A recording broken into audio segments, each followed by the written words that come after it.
Hi, everybody, and welcome to the Tennis Worthy Podcast, brought to you by the International Tennis Hall of Fame. I'm Brett Haber, and I hope you've enjoyed the first two podcasts in this second season, the interviews with Jim Courier and Ken Rosewall. If you missed them, you can go to tennisfame.com/podcast or search for Tennis Worthy Podcast on your preferred podcast provider. Today's subject is Patrick Rafter, the two-time U.S. Open champion and world number one, who was probably the last all-out serve and volleyer to win a major title. When it comes to talent, some people are just more talented than others. But if you look at the top players, they play the big pressure points really well. I can tell you that when I played Pete in the finals of Wimbledon and I had him and I choked, that feeling is not a great feeling. Someone says to me in the press conference, I'd just beaten Andre in the fourth round. And they said, Agassi said, you can't win this. I said, well, there's 8 guys left. I'm one of 8. I always say, if you're going to have a go at it hard, and let's see how good you can be, and be the best you can be. Leave nothing behind. If you're old enough to remember Rafter playing, you probably have some vague recollection of him being a rather decent human being, a fair dinkum bloke, as the Aussies would say. Well, nothing you'll hear in the next half hour will tarnish that image. In fact, it may well enhance it, because Pat is wonderfully honest about his time as a junior, the way he choked, his words, in his first Wimbledon final, and his adjustment to retirement. I sat down with him when he came back to Newport, Rhode Island, 17 years after his induction into the International Tennis Hall of Fame. But we started with the remarkable family in Queensland, Australia, in which he grew up.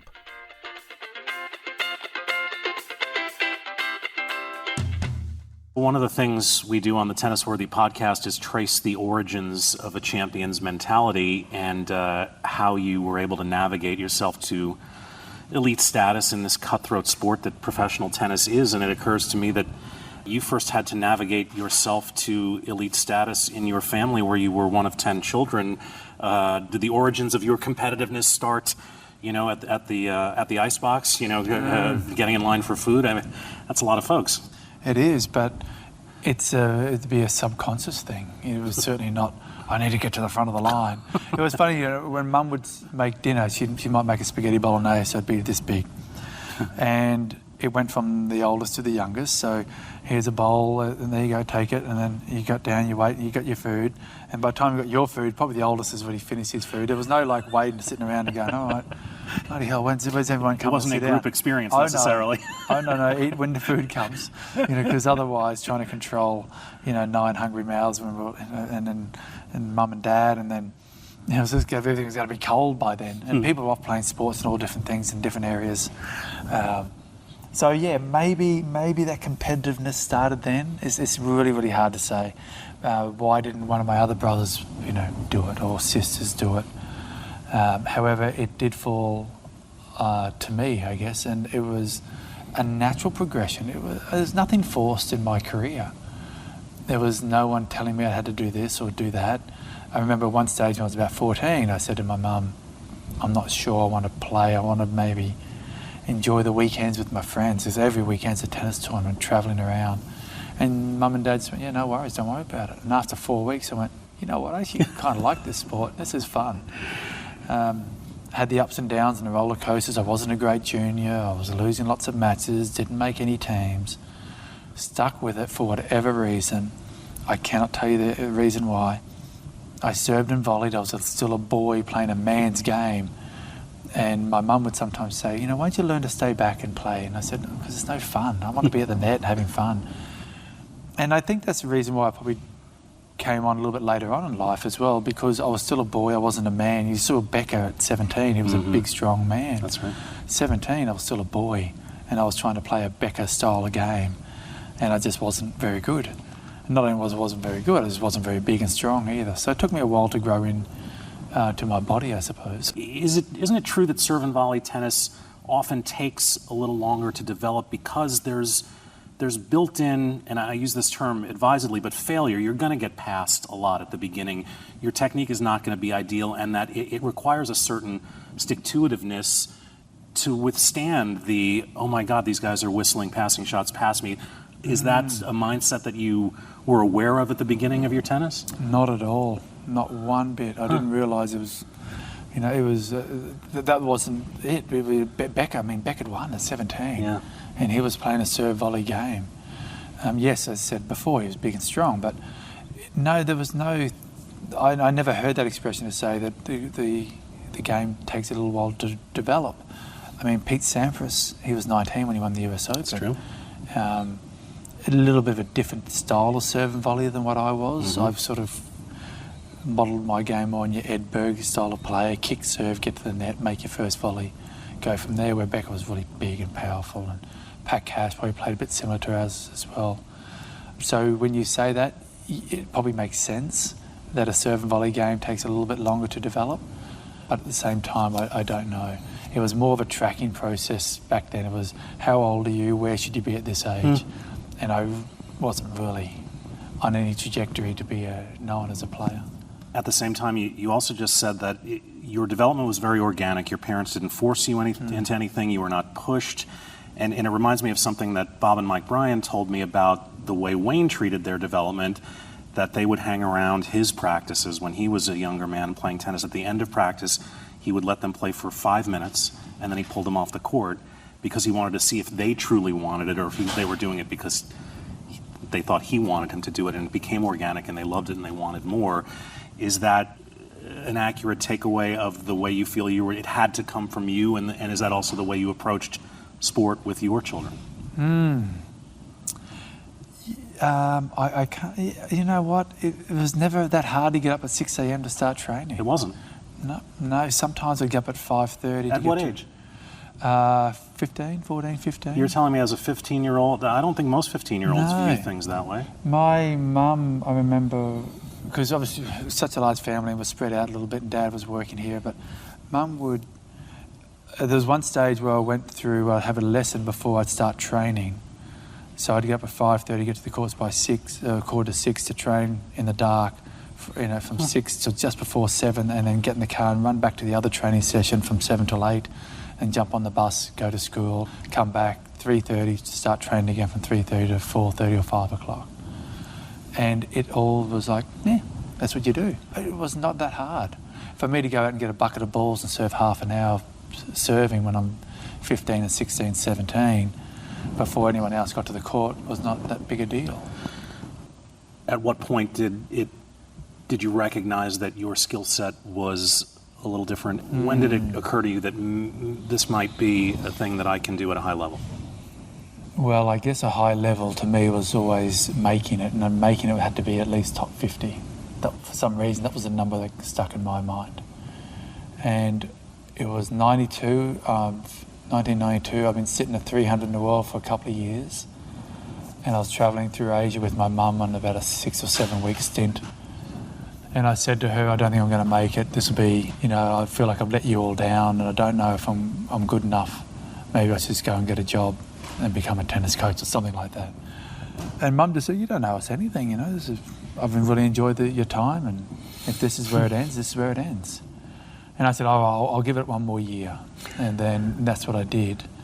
And then 93 happened. 93 happened, exactly. Wimbledon, and then the summer. Did you not beat Sampras in Indianapolis that year? That's right. I was lucky as the last man into the draw. And then, so quali, third round, played Andre at third round of Wimbledon, got to play Andre on centre court. So exciting. And then... What do you remember about that day? I was just such a young rookie. I won the second set. I was set all. And I've asked Andre about it too, and I've jumped up and down like an absolute idiot, like I've won the tournament. And Andre, I think, looked across at me and went, oh no, this poor little kid. And 6-love, 6-2. So, I think I lost the next 10 games. That'll learn you. Yeah, but they're steps, It was my development mentally, and being on the court with these guys, I felt like I didn't belong, and it just took that little bit and a little bit of confidence and belief in yourself and your development. You train a bit harder, you're developing more as a man. It all comes together. What was the day you thought, I do belong? Actually, it was I remember I was in 94 and I made the finals of a tournament in Hong Kong. I had to play Michael Chang. I was having some good wins that week. And I said, you know what, I belong. I was already, it's about 25 in the world then, but I felt then that it was like, now I belong. If you were 25 in the world, you might have been the last person to accept that you belong, because the whole rest of the world had seen by that time that you belong. Yeah, I think, but really belong, like Okay. I feel like There's you belong and then didn't- there's belong. Yeah, you just didn't know where I was going to sit. But then I stepped back out to 70 in the world in 96, 97, making that transition back again. But I believed then that if I did the right work and the hard work, I could be a player. I felt like I was good enough now to compete with them. I had some decent wins. I'd beaten Pete, I'd beaten Chang. I was starting to play some okay tennis consistently enough. I think I'd beaten Courier as well. And then I thought, yeah, maybe I can hang with these fellas. And then the downs came, people worked my game out. I still wasn't good enough at what I was doing. I was a bit of bluff. And then it sort of, what do I do to sort of hide those bad parts of my game? So it took a couple of years for all that to develop, and mentally again, and to train harder than the next person. And then it all came together from there. In addition to your results in between the lines, you always had a reputation for being part of the lineage of great Australian sportsmen, an epic tradition that goes through Laver and Hode and Rosewall and Emerson and on down the line. Were you cognizant of the responsibility of that lineage and actively wanting to continue in that tradition of not just great champions, but great sportsmen at the same time? Well, first of all, it comes from my father. He used to rip me off the court if I misbehaved. There was just no place for that type of behaviour. And then it was to your family as well. So do not embarrass your family. Certainly on the tour, and you had guys like Nuke and Roche around, and they were more my sort of guys who were in my face a little bit more. And there was Bob Carmichael, one of my coaches at the time.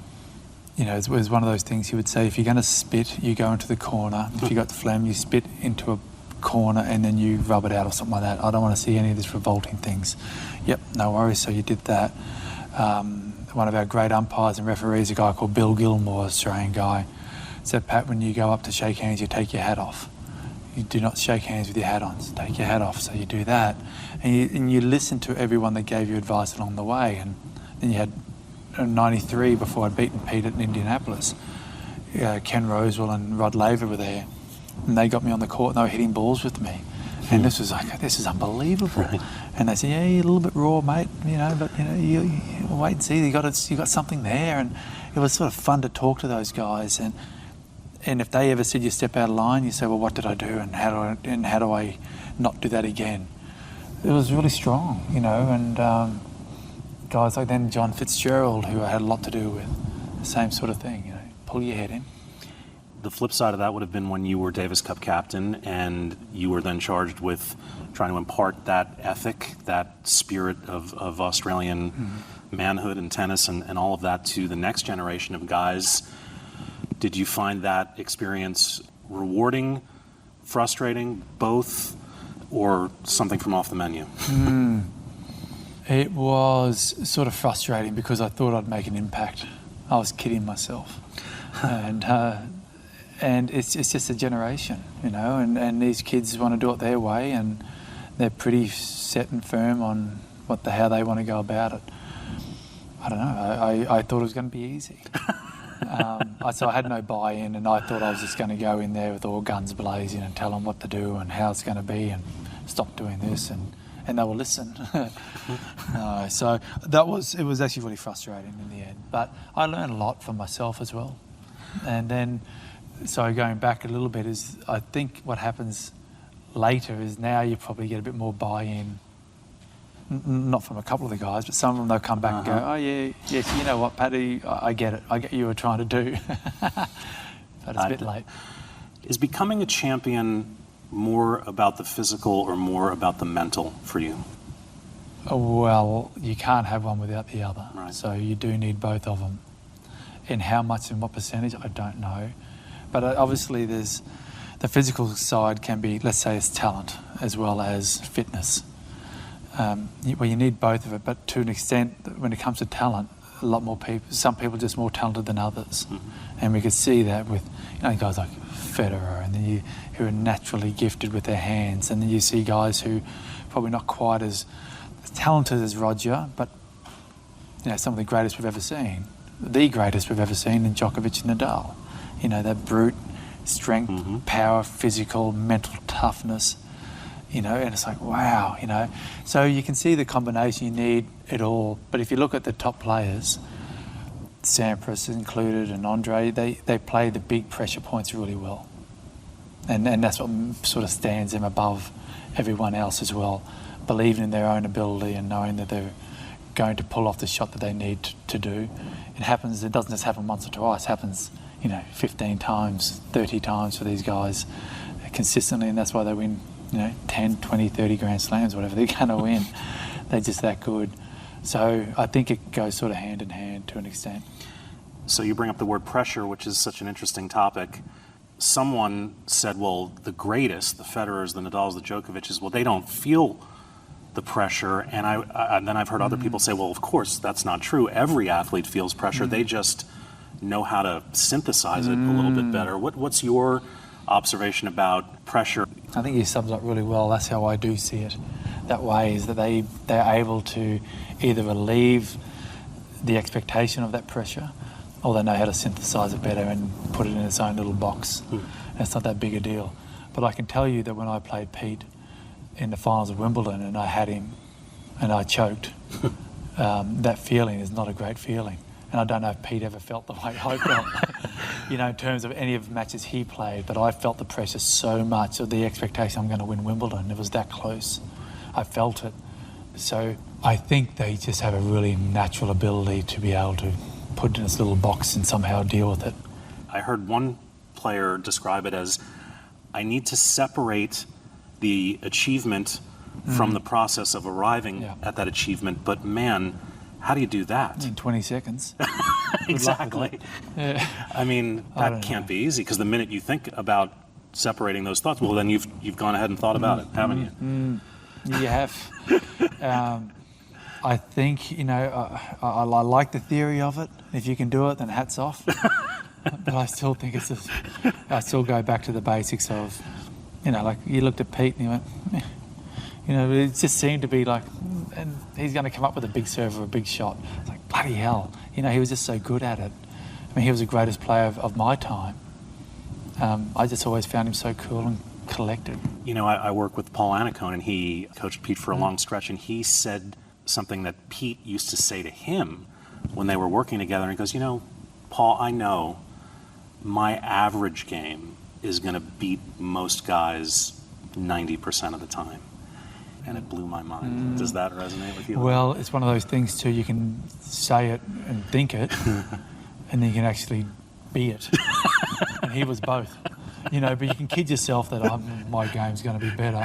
I can kid myself, but I know it's like deep down I'm going, oh, probably not. But Pete could bloody back it up. Right. And that's why he was, the greatest of my generation, of the 90s anyway. So, I don't know. It's a tricky one. We talk about pressure and expectations, and we're seeing it now with, we're seeing a lot now with the players going on with external pressures of life and mental health. Mental health, and I don't know. I mean, I'm not.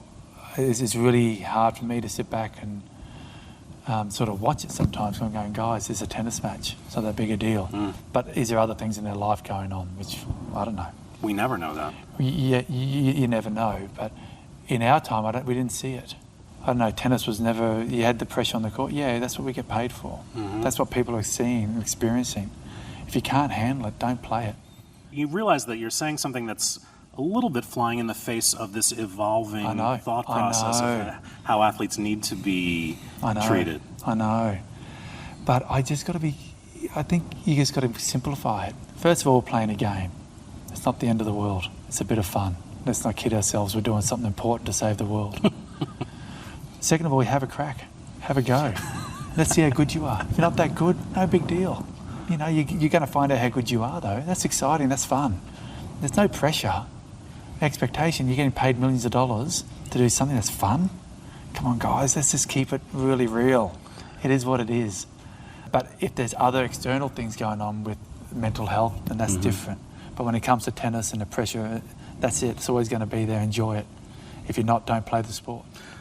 All right, so let me apply that mindset to a moment in your career. You've won the U.S. Open in '97.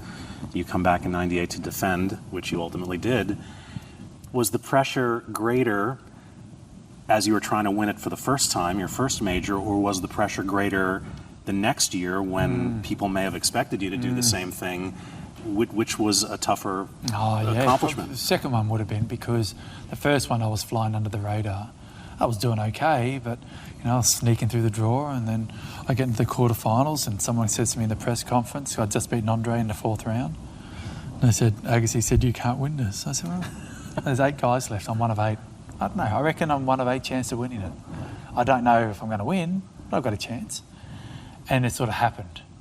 And then 1998 came around. I just come off winning tournament after tournament in America through the swing. And I'm coming in there. Now I'm a little bit flat, but I'm ultra confident. It's a weird one. First few matches were going, I was really struggling mentally to get through them. And then after that, it just sort of all opened up. And I started playing great tennis. And then from there, I was sort of, I was winning. I beat Pete in the court, in the semis. And sort of, I just felt really, really confident I was going to win. And then, then you go around, and you for the next few years, every tournament you go to, you're expected, to do well here. You're going to do well. No, not really. I just kept things pretty basic. I'm just hope to get through the first round, the first week, the first match. Let's see what happens. So when you look back on your career, do you cherish the 2 U.S. Open titles more, or do you lament the 2 Wimbledon runner-up finishes more? It's probably lament the 2 Wimbledon losses. I know. It's weird, isn't it? It's probably the ones you stick out more because you see the big picture of winning Wimbledon, winning maybe 3 or 4 Grand Slams. I mean, it's so cool. It's so much fun. Winning 2's pretty cool. Great, yeah, really good. I know, but isn't it interesting? It's those losses. They sort of stick with you more. They sort of hurt. I'm sure there's a great saying about it. I don't know what it is, but you won them, and it's great. And you know what? If I won 4 majors, it probably would have been like, yeah, that's pretty cool. But I wouldn't have ever felt the pain of losing, which, anyway, you don't necessarily need to have. It's the sweet's not as sweet without the bitter, something like that? Probably. Okay. Was deciding when to stop difficult or obvious for you? Pretty obvious. For me, it was like I couldn't wait. Really? I was excited and never looked back. The first year of retirement was difficult. How so? I remember, Wimbledon came around, Davis Cup came around, the US Open came around, and I'm watching and going, the Aussie Open was straight after I retired. Right. I'd finished in November or something like that, December, and then the Aussie Open, I was in no desire to play tennis then. But then Wimbledon, and then Davis Cup, and then US Open, it's like, man, they were great events. I want to be there and play in them. And they started hurting for that first year. Then after they got better and better and easier and easier. But you also understand that the work required to be competitive in the majors and Davis Cup is a lot. I was hurting. And mentally I'd probably tapped out a bit too. It was like, I think I'm done. And then physically my body was a bit busted, and it sort of played together though. I think mentally I'd tapped out more than my body had. And I was ready to finish. So for me, the decision was pretty easy. We had a child straight away, and it was like, no, this is my life now, and it's done. And so what was the biggest adjustment when you stepped away? The biggest adjustment is probably selfishness. Because it's required as an athlete. It's all about you. You can tell anyone around you, I'm sorry, it's all about me. And I need to be focused. I need this. You're in a bad mood, are you? I don't care. It's about me today, okay? And then all of a sudden you go into this, got a little family, got a little child. My wife says, get up and do the dishes, or something, whatever it might be. You go, oh, geez, I've got to do it. Yeah, you're right. I've got nothing to fall back on here. So yeah, it's not about you anymore, Tiger. No. And that is a big transition for a lot of athletes. Any sport that they do, whether you're playing NFL, whether you're playing tennis or golf, it's not about you anymore, buddy. So get your head around it. It's now family, or it's now someone else or something else. Can you believe that it's been 17 years since your enshrinement in 2006? What a glorious class that was with Gabriele Sabatini going in. What are your memories, just top line of that weekend and that experience? I think the first thing you said was the time that's gone. It's past. Someone said, when's the last time you're here? And I said 2006. And I went, no. It must have been sooner than that. And time is getting away so quickly. So first of all, that's one thing that comes to mind. Obviously, getting inducted is very, very special. For Australians, it means a lot. And it's talked about being the International Hall of Fame. That's the one you want to get into. And then being inducted was really special. And then doing it with Gabriella, who I'd never met before. Really? Never. And she was so lovely.